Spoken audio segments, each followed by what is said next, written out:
पानी वाले 18/2024 को डाला, मगर वो 7 दिन बाद आए। 25 फरवरी 2024 को 1 सेंटीमीटर आए।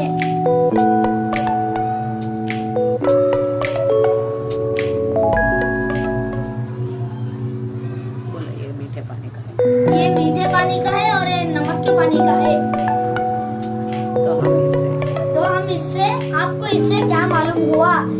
आपको हमें ये मालूम हुआ, आप जब भी फसल उगाए तो मीठे पानी में उगाए, खारे पानी में मत उगाए।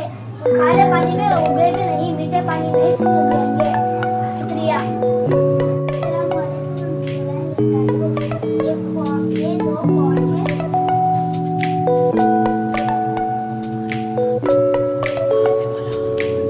ये 2 पॉट है और इसमें मैंने मिट्टी डालकर बीज बोए हैं, मेथी के बीज बोए हैं।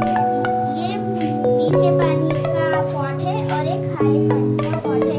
ये मीठे पानी के पॉट में कितनी अच्छी तरह से मेथी उगी है, और इस खारे पानी में थोड़ी मेथी उगी ही नहीं, और थोड़ी मेथी थोड़ी ही लंबाई पर है। ये मैंने 15 फरवरी 2024 में बीज बोए थे। अब ये सारा दिन का ये है तफसील है। ये 28 फरवरी 2024 में 5